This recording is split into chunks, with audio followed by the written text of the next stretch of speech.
Hi, I'm Brenda Shufelt from the Hudson Area Library, and I'm just gonna share the screen. All right, so the title is How We Used Our SENYLRC Membership, and I'll do some background first, and I'm hoping this is useful to you all. We really began at the beginning in a lot of ways with our organization.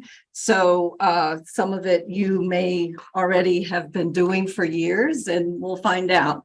I'm very interested in institutional infrastructure and how you build that and how you build public awareness and also accessibility. So that is what we were able to do with our SENYLRC membership. The Hudson Area Library has a history room, but I will tell you about Hudson, New York first, if you haven't already heard of our lovely city, which is now being overrun with tourists, but that's fine. So I put up at the top the blog that all of us go to in Hudson, which is the Gossips of Rivertown, which is run by this woman named Carol Osterink, who's amazing.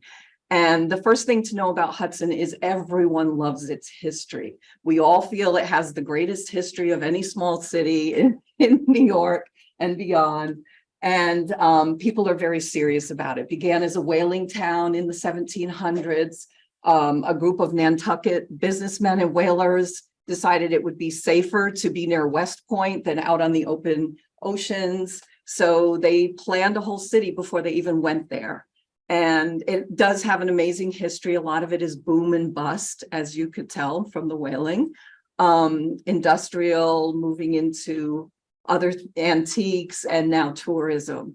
So people are very serious. There's a historic preservation commission that people always come into the library and say, I want to paint my house a different color and I have to go before the historic preservation commission or build a porch. So they look for the old photos and things like that. And that's kind of our bread and butter, even though we don't make any money from it. It's a free resource. And that's Warren Street, which is the most, I can't see what that is, that little, it's that's just people chatting on Zoom. Oh, okay. All right, fine. So, and that's the most visited street. There's lots of really precious retail stores and things. And people say you cannot get what you need in Hudson, but you can get everything you want. So that's kind of our town. And there's a lot of push and pull with the economic status of people, but and that's a big part of it. So we were once a little library that was in an old building that was really scary, and all the floors were going up and down. And I was always afraid when a lot of kids came into story hour that they would end up in the basement. And then a foundation helped us, and we were able to move into this renovated armory building. So now we have a giant building. In the old library, we had a history room on the second floor. This is not it. This is the new one. And it was unsecured. There was a vertical filing cabinet with all of the documents, and some of them would end up not there anymore. So when we got this library, we also had a dedicated history room that has archival cabinet abilities. It has a separate little archive room. And we have volunteers that are here now. John at the head of the table is teaching the volunteers. So that's the basic outline. So we had all of these resources. We had all of these people who were interested in history and people who were willing to volunteer and help us, but we didn't know anything. So we decided to join SENYLRC and see where that went. And then the first thing that we decided to do is ask Jen Palmentiero, who's there with her gloves, to help us with our postcard collection, because we were going to have an exhibit. It was our first in-house curated exhibit. Now we have a big community room in the armory for exhibitions. And there were great messages on the back of the postcards. So we didn't want to lose those when we framed them. And so she taught us, and this may seem like the simplest thing to you all, and I apologize, but this is archival scanning, and we did have a scanner. And she told us how to do in 24-bit color, 400 DPI. She told us how not to push the postcard up to the edge. You have to show the entire object because it's a historic object. And the woman that you see on the left, Krista, was an AmeriCorps worker. So now we have free labor. So that was great. She made a deal with us that she'd be half the time in the children's room and half the time in this, history room scanning. So we were able to do that. And that built us up to a lot of things. So we had our first in-house curated exhibit, Wish You Were Here, a look back at life in Hudson through vintage postcards. And that was in 2018.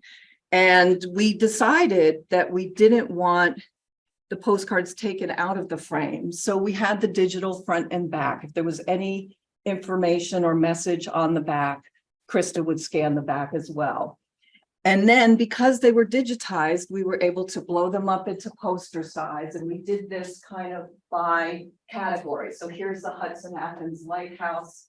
Here's the back of a postcard of one of the lighthouse images where they discuss, the lighthouse and say, wish you were here kind of thing. This is the girls' training school where Ella Fitzgerald stayed. Here, I told you Hudson is great with history. And then there's explanation. So we were able to digitize, to frame, to do all kinds of things that, kind of made the exhibition much more interesting. And that's just another instance. Our courthouse, all of the courthouses, because they all burned down and then they were built again. And the schools, and then this is boats, the Hudson Athens Ferry, and ships and dayliners that went up and down the Hudson, and also churches. So that just gives you an idea of what we were able to do. And then, because it's much harder, I learned to get grants from, and I think I forgot to mention, I am a librarian, but I'm a school librarian, and I spent an entire career as an elementary school librarian. So I don't know anything about archives. So that was very useful to have this information. So, but what I do know is it's a lot easier to get money to pay for children's programming and teen programming than it is to pay for history programming and archives and things like that. So we have to find a way to earn money. And we decided to take the postcards. We developed a website also and started selling stuff. So we have maps, we have the posters, and then we have, we took all the night scene postcards, and that's a very popular kind of theme in postcards from the early 1900s. You probably know, always the clouds and the moon.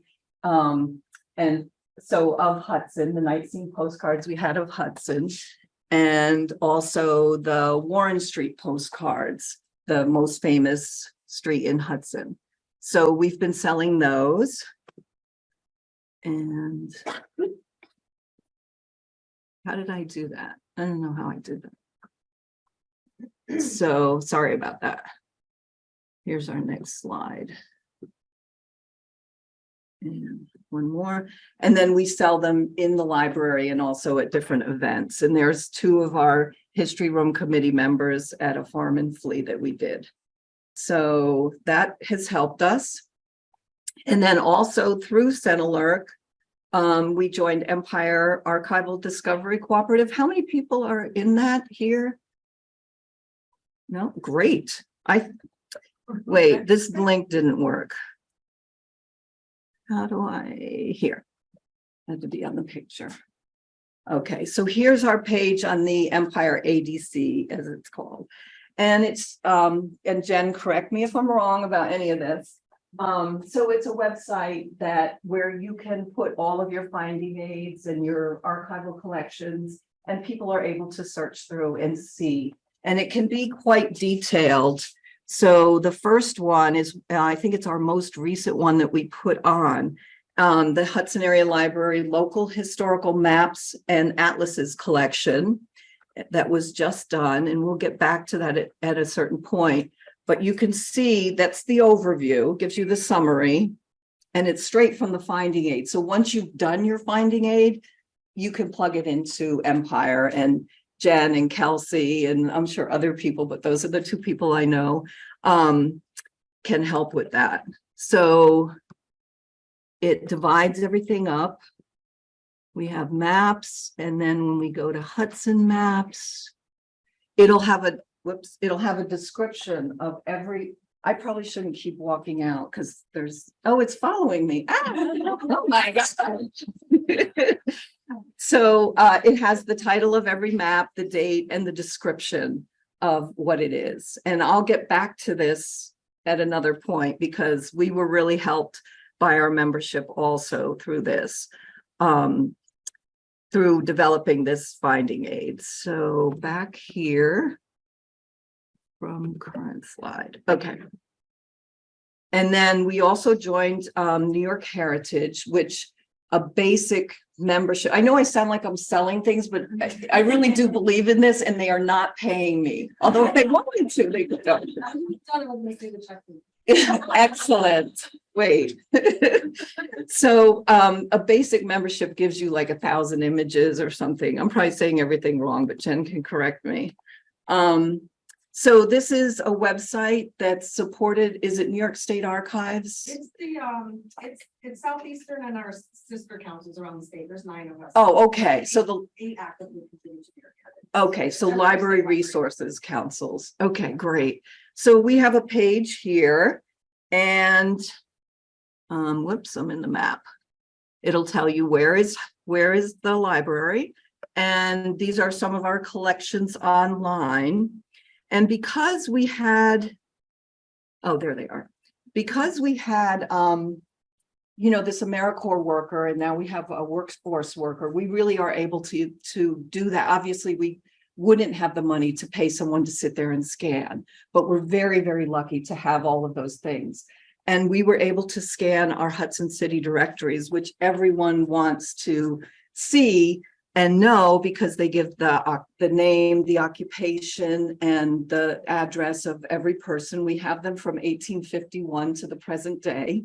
We're missing a few, but, and obviously the early ones here, the early ones we can put because they're in the public domain. So they're copyright free and we can just put them up on the New York Heritage. So here's the 1851. And I'm going to try to search here. What did I say I was going to search? Groceries. There's lots of groceries at that point. And it should show you. Yeah, so it doesn't highlight, like if you're familiar with Google Find, it will highlight, or Chrome browser Find, it highlights the word that you're searching, which is really handy. So sometimes you have to search through the whole directory, but you can see it went right to a page with the word family groceries. And that helps us a lot because a lot of the research that people want to do, even if they're not going before the Historic Preservation Commission, they definitely want to learn about their buildings. They're very excited about it. And they can trace everyone who has lived at their building theoretically from 1851 on, if it existed at that point. So then, oh, I wanted to go back. One more. And we were also able to put many of the Hudson City postcards on the New York Heritage. And we put this Spanish-American War 23rd Separate Company photo album. We just had a photo album that was from so far back that was done by a man who went to this Camp Weather Hill in North Carolina, I think. So, and we actually made some money because a scholar who was studying that area in North Carolina wanted to purchase some of our images from the album, and we were able to do that with them. They're writing a book about the area. So I don't know how we're doing on time. I have no clue. Oh my God. Okay, I'm leaving this. Moving on. I'm in a lot of trouble right now. And also, just quickly, sometimes you don't think of things. So when Russia invaded Ukraine, we have a very strong Ukrainian American community in Hudson. And we decided to gather. There were a lot of Facebook groups that were saying, hey, this was my grandmother when she first came here and things like that. So we had gathered a bunch of photographs and put them on our website as the Ukrainian American collection. And I think in conversation, Jen saw that and said, let's put it up on New York Heritage. So that means a lot to us to be able to publicize, these are people, just saying that. Then, whoops, I had a weird question. You can ask Jen anything and she'll come up with something. So part of the Ukrainian American collection is also physical. And we got this pillow. And I wanted to honor that, someone's grandmother who came from Ukraine had made it. And it had been in a house with cats. So I was like, Jen, I'm gonna take it to the dry cleaner. And he said, yeah, but don't do that. So she said, go to ask an archivist. And I did ask an archivist and this is their answer on the right side. And if you go to that collectionsconversation.wordpress.com, there's a post about what to do with textiles for cleaning. And it's basically vacuum them really carefully. So, and then I just wanted to point out, being a member also, I feel, gives us some gravitas, for lack of a better word. We were able to get some DIPSNY grants. We got an archival needs assessment that was very useful. Whoops, that was a link. And I feel like I don't have time, but what they give you is a big long report. And in that report, 2 pages that are, you got one, you're nodding your head. I'm familiar with them, yeah. Okay, Yeah. short-term, medium-term, and long-term goals. And it cannot be any better or any friendlier, because sometimes you get a needs assessment and you're like, well, what do I do with this giant document? Very, very good. And then following that, we were able to get an implementation grant that gave us some money to do some of the things that they said we needed to do. Also, we were able to work with Jen from SENYLRC on developing our deed of gift, our collection reproduction policy, and our copyright policy. And really to see where archiving is at this point. We want to sell everything, and Jen's like, you. So we've been very careful with our policies. We're currently working on a research policy, however, because we do have a lot of requests from developers on buildings that they're working, giant factory buildings that were in Hudson. And the problem is, we could spend, like this gentleman, John Craig, is just wonderful. And you can see he's a very happy person. He'll spend 20, 30 hours. That's his pleasure. But at the same time, these developers are going to make millions. And we're not, and they don't really give donations historically that we've seen. They go in and they go out. So I got really mad and I called Jen up, and she was like, okay, we'll do a Zoom. And we're talking about 2-tier pricing. So free for basic services, and to, local people who are just looking for something for their home, and then some type of pricing. So we're working on that, but it was really great to be able to talk to her about that, because I was so angry. And and then we were able to get an IMLS grant a few years ago that Jen gave us advice in the grant writing process. We got a letter of reference, and also during the process, she was able to give us references for us to find companies to do the digitization of this was an oral history project done in the 80s. So that's on a website, and it's absolutely fantastic. These folks are doing their oral histories in the 1980s, going back to the early 1900s. It's such a great collection.